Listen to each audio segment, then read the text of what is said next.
Hi, I'm Ava, a simple housewife and mom.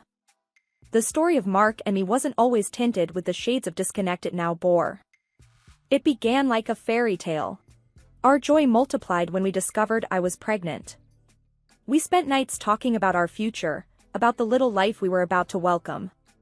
Mark's eyes would light up as he placed his hand on my belly, feeling the tiny kicks, a sign of the new life we created together. The day Liam was born, Mark was by my side, holding my hand and offering words of strength. "You're the strongest woman I know, Ava," he said, his voice thick with emotion. The first time he held Liam, I saw tears in his eyes, a mirror to my own. But as seasons changed, so did the color of our relationship. The man who would rush home to be with us now found reasons to stay away. "Work's been crazy," he'd say, or, "I need to sort out some things."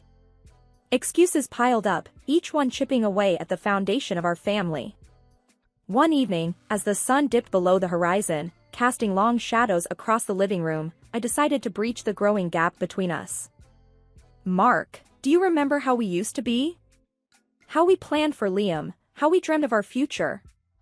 I asked, my voice a mix of longing and apprehension. He didn't look up from his phone. "Of course, I remember, Ava. But times change. Responsibilities grow. You wouldn't understand." I felt a sharp sting at his words. I wouldn't understand? "Mark, I'm living those changes and responsibilities with you.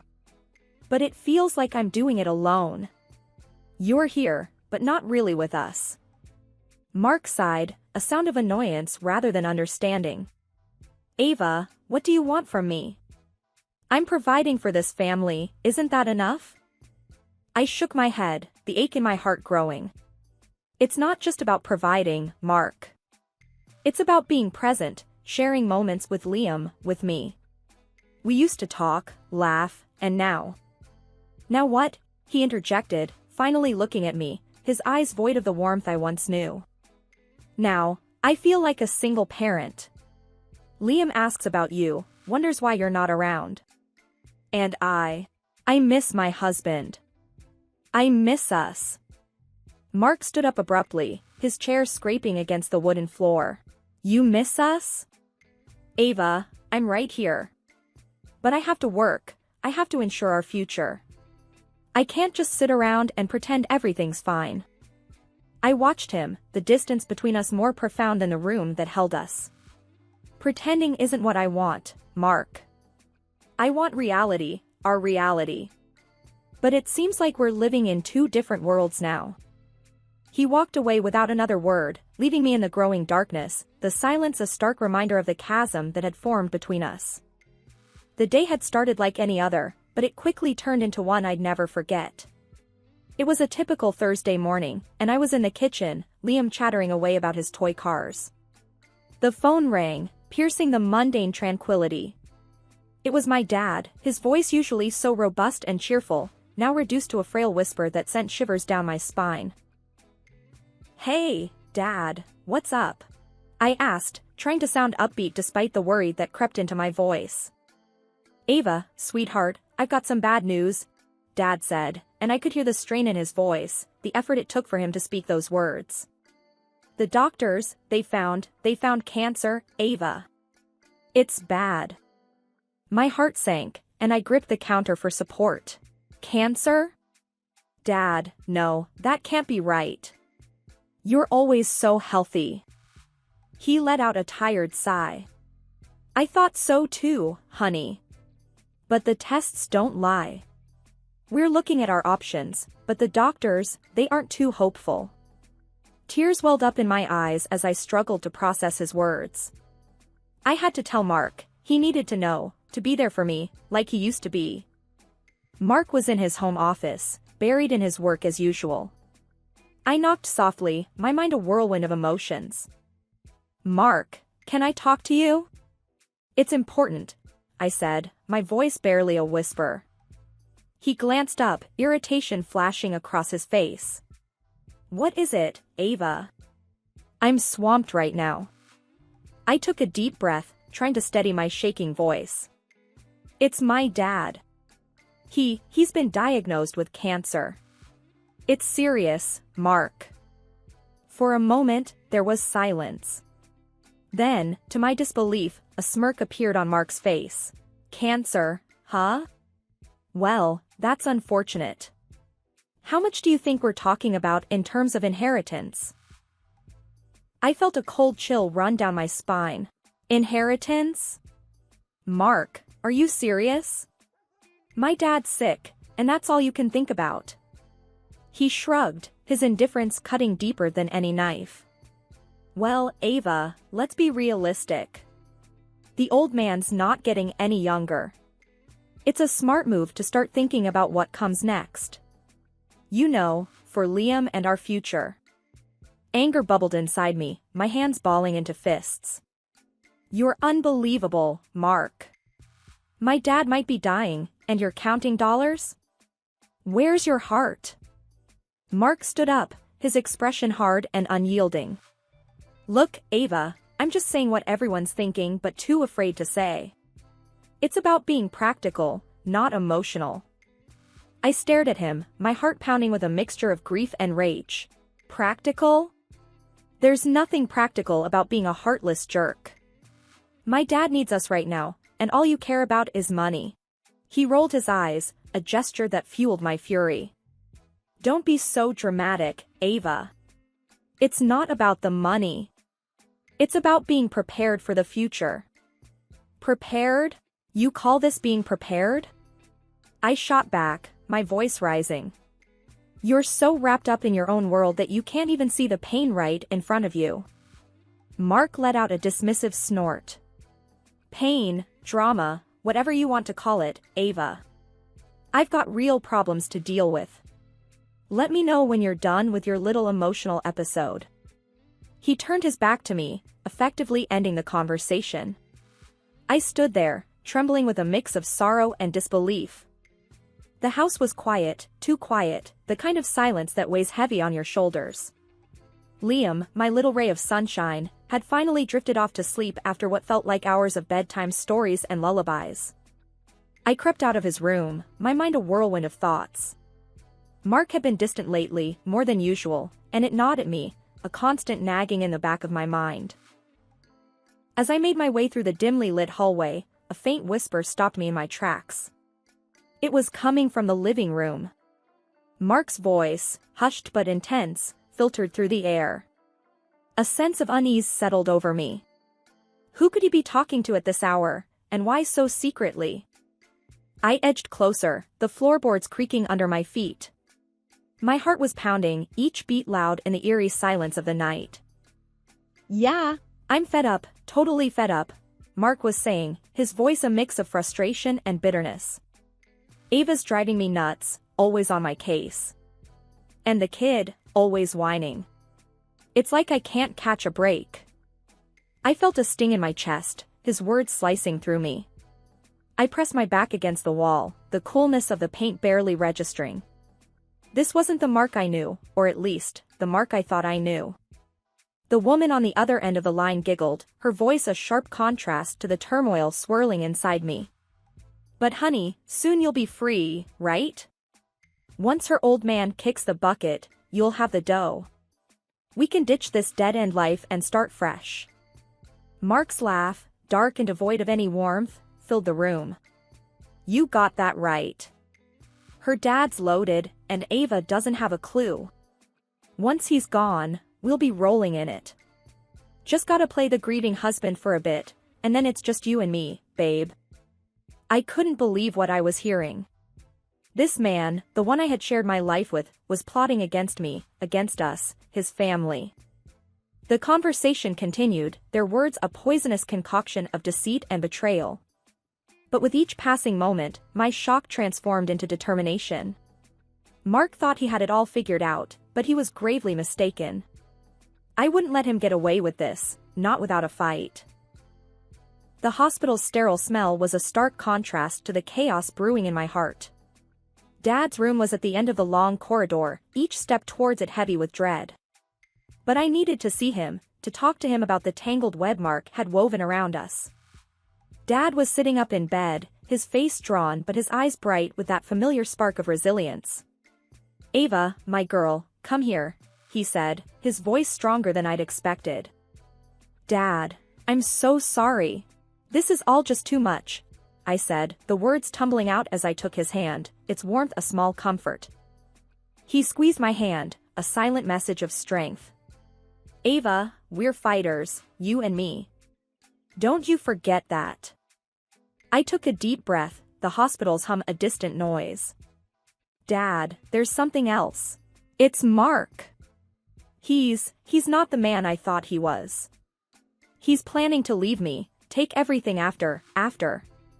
Dad's brow furrowed, a storm brewing in his eyes. "What are you saying, Ava?" "That rat's planning to jump ship and take the money." I nodded, the reality of saying it aloud making it all the more painful. "Yes, and it's not just that. He's got someone else, Dad. He's been talking to her, planning all this." The room was thick with tension, Dad's grip on my hand now a lifeline. "That scumbag," he growled. "After all you've done, all you've been through together. Dad, I don't know what to do.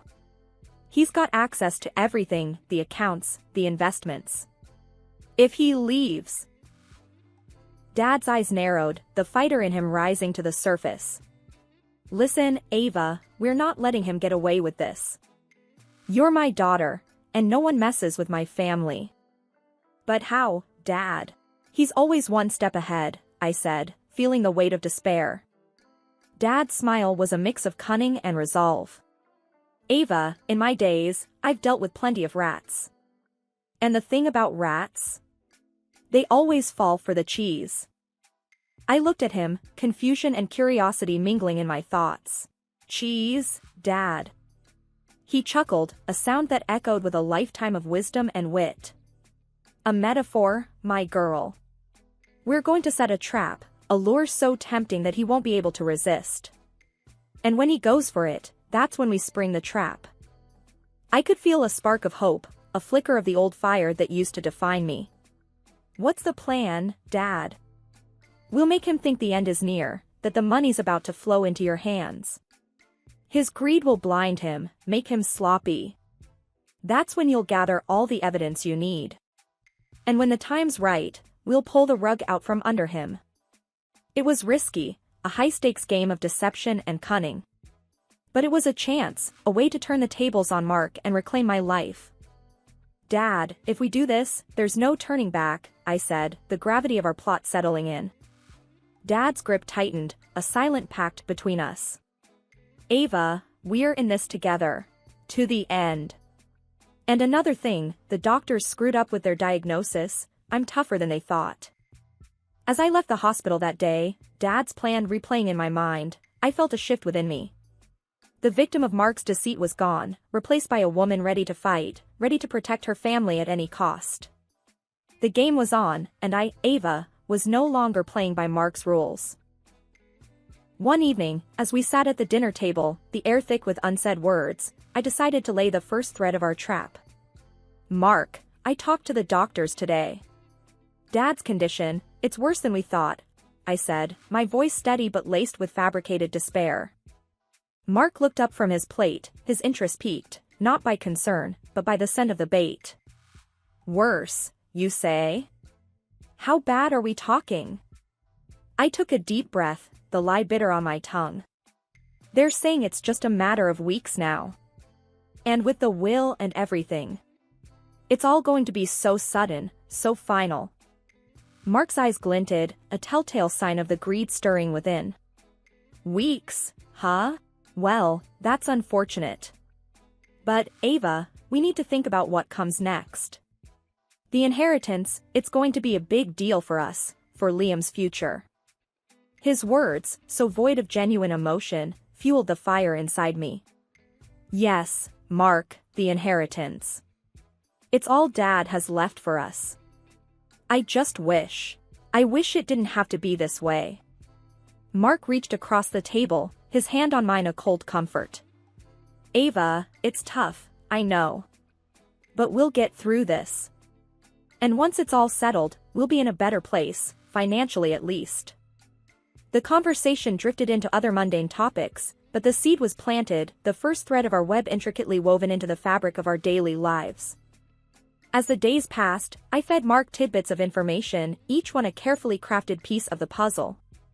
Dad, playing his part flawlessly, relayed messages of his worsening condition, the doctor's grim prognosis echoing through our phone calls. Then came the day to set the stage for the final act. I waited for Mark to return from work, the fake death certificate a heavy weight in my hands. "Mark, I need to talk to you."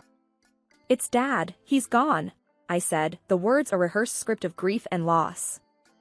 Mark froze, his face a mask of shock that quickly morphed into poorly concealed anticipation. "Gone? You mean?" I nodded, the tears in my eyes real, but not for the reasons he believed. "Yes, Mark. He passed away this morning. It was peaceful," they said. "But now we have to deal with everything he's left behind." Mark's demeanor changed, a predatory glint in his eye. "I'm sorry, Ava, for your loss. But we need to be practical. The inheritance, it's going to be transferred soon, right?" I swallowed the lump in my throat, the reality of his betrayal a constant ache. "Yes, the lawyers are handling it. It should be in our account in a month. $400,000, just like Dad wanted." Mark's smile was a crack in his facade, a glimpse into the depth of his deception. "Well, then, that's something. Look, I've got a business trip coming up. It's urgent, can't be delayed.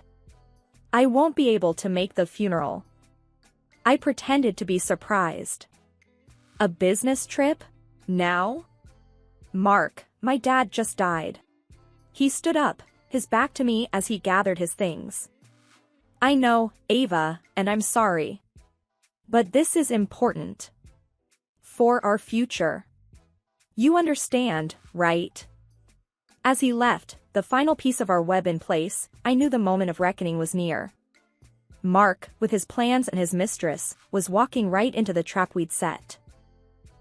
The hospital room was quiet when I entered, the steady beep of the heart monitor in sync with the racing of my own heart. Dad's face lit up when he saw me, a mix of concern and determination in his tired eyes. "Hey, Dad. Mark's gone." "He fell for it, left for his so-called business trip," I said, trying to keep my voice steady. Dad gave a knowing nod, a smirk playing at the corners of his mouth. "I knew he would. That man's as predictable as a cheap clock. Now, listen, Ava, it's time for the next step. Here," he said, passing me a small piece of paper, "is the number of a guy you need to meet. Frank. He's the best private investigator around. He'll turn Mark's world upside down." I clutched the paper, feeling a surge of determination. "Thanks, Dad. I'll call him right away. We can't let Mark get away with this." Picking up my phone, I dialed the number, my heart pounding with every ring. A gruff voice answered. "Frank speaking." "Hi, Frank. I'm Ava. My dad recommended I speak to you. It's about my husband. I need to prove his infidelity and his plans against me." Frank's voice was calm, reassuring. "You've come to the right place, Ava. I've seen all sorts of lowlifes in my time. Tell me everything, and I'll take care of the rest." As I recounted the sordid details, Frank listened without interruption, the occasional "huh" punctuating my tale of betrayal.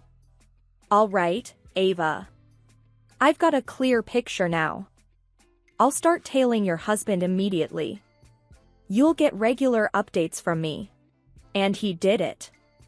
Photographs of Mark with his mistress, their body language painting a picture no words needed to describe, recordings of their conversations filled with scorn for me and excitement for the future they wrongly believed they were about to steal from under me.